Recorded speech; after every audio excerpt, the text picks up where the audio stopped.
તો મિત્રો પાર્ટ 2 માં આપણું સ્વાગત છે. ફાઇનલી અમે પહોંચી ગયા છીએ ઉપરકોટનો કિલ્લો જોવા માટે. તમે જોઈ શકો છો આજુબાજુનો વ્યૂ. આ છે મિલિટરી વાવ.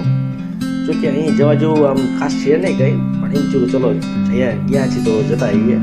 તો ખાસ કાંઈ જોવા જેવું હોતું નહીં. આમ અંદર ઊંડું ઉતરવાનું છે અને ચડી ઉતરી તમારા પગ દુખી જશે.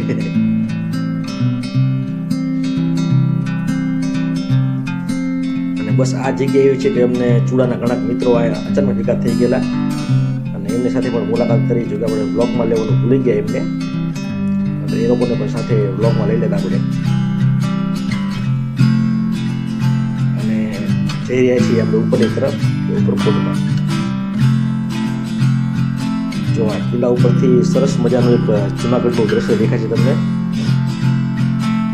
ખાસું જુનાગઢ અહીંથી દેખાઈ રહ્યું છે તમને કિલ્લા ઉપરથી. અને બેકગ્રાઉન્ડમાં સરસ મજાના કહેવાય કે પક્ષીઓનો અવાજ પણ આવી રહ્યો છે, પણ અમુક કારણોસર આપણે મ્યુઝિક બ્લર કરવું પડ્યું. સરસ મજાનો વ્યૂ આવશે. જો તો પાછળથી મોટા ફોટો શૂટિંગ શરૂ થશે આપણું. અને કુદરતી કહેવાય ને કે વરસાદના કારણે સારું એવું લીલોતરી જોવા મળે છે આપણે.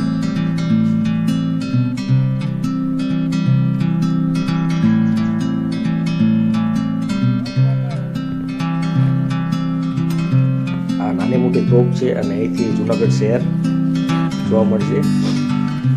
અને હવે જે તોપ દેખાઈ રહી છે, જો મિત્રો, આ એવું કહેવાય છે કે આ ગુજરાતની સૌથી મોટી તોપ છે. ખબર નહીં સાચું ખોટું, પણ કહેવાય છે આવું ગુજરાતની સૌથી મોટી તોપ આ રહી.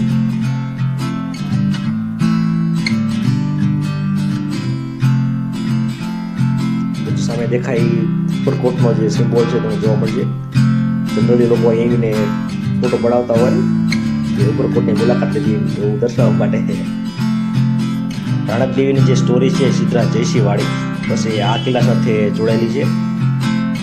એવું કહેવાય છે કે સામે ઉભા રહીને રાણક દેવીએ ગીરનારના પથ્થરો જ્યારે પડી રહ્યા હતા તો અહીંયા ઉભા રહીને એમને કીધેલું કે બસ ઉગાઈ જાઓ. સ્ટોરી પણ આપણે આખી આવડે છે, પણ અમુક પછી ક્યારેક બીજો શોર્ટ વિડીયો બનાવશો ત્યારે સ્ટોરી જણાવશું તમને. અત્યારે તમે વાતાવરણ વરસાદનું છે, આમ સરસ મજાનું કહેવાય કે મજા માણો જો. અને મારા બેકગ્રાઉન્ડમાં દેખાઈ રહ્યું છે અડીકડી વાવ છે. જો કે મને એમ હતું કે અડી કડી વાવ એક હશે, પણ તો અહીંયા આવ્યા પછી ખબર પડી કે અડી અને કડી બે અલગ અલગ વાવ છે.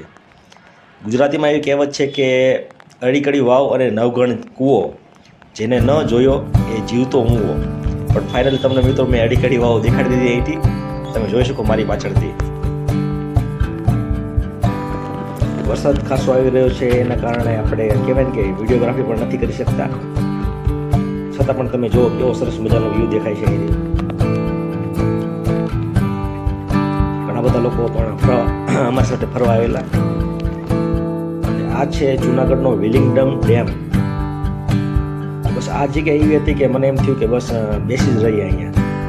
બહુ સરસ મજાનું વાતાવરણ આમ કહેવાય કે બસ મજા આવી, શબ્દો નથી એના માટે.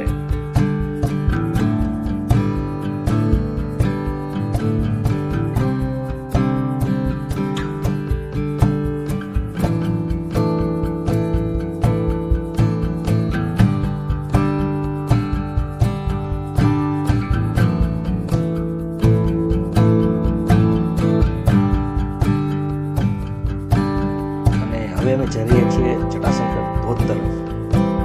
આ છે ગિરનારની જૂની સીડી અને અહીંથી જવાશે જટાશંકર ધોધ.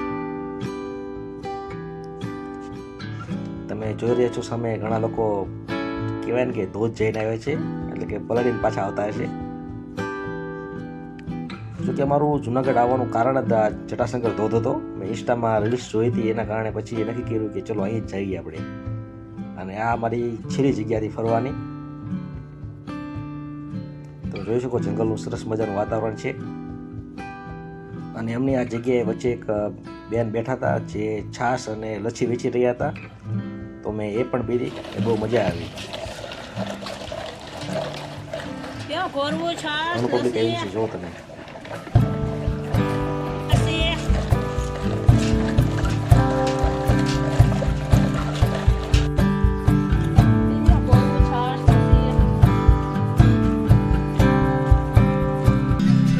હિન્દીમાં એક વાક્ય છે કે 4 કદમ બસ 4 કદમ, બસ ચલતોના સાથ મેળે. પણ ગુજરાતીમાં મારા ખલી ધનતેજી સાહેબ શું લખે કે તું ડગ ભરવાની હિંમત કર, ઉતરતા ઢાળ જેવો છું, કે મનાવી લે મને હું સાવ નાના બાળ જેવો છું, ને તું આ દરિયાના ઊંડાળોમાં પણ તું સાવ છોડી દે, કે મારામાં ઉતર, હું સાતમા પાતાળ જેવો છું, તું મારામાં ઉતર, હું સાતમા પાતાળ જેવો છું.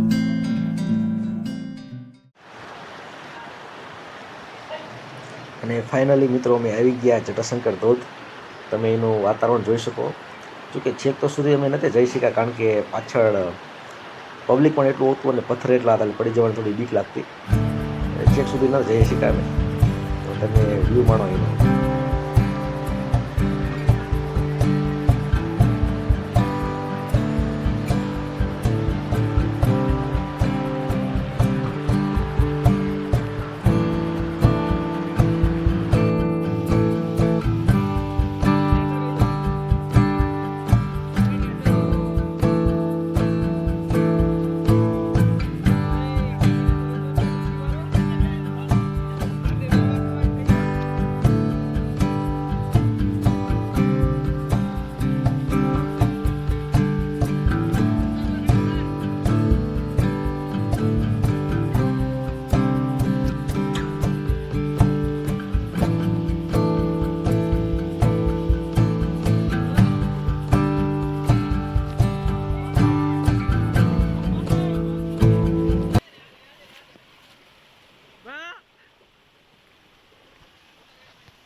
તો ફાઇનલી અમારો રિટર્ન જવાનો સમય થઈ ગયો મિત્રો.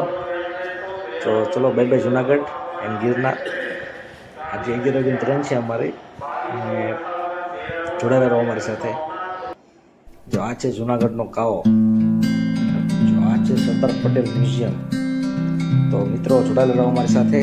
અમારી ચેનલને લાઈક કરજો, સબસ્ક્રાઈબ કરજો, અને વિડીયો વધુ લોકો સાથે મોકલજો, જેથી અમારી કહેવાય સબસ્ક્રાઈબર વધે. જો કે આ કોઈ બ્લોગ નથી, આ તો ખાલી મેમરી સચાવવા માટે એક વિડીયો બનાવેલો, જેને યુટ્યુબ પર અપલોડ કરેલો, કે જેથી સચવાઈ રહે. સો મિત્રો, થેન્ક યુ વેરી મચ.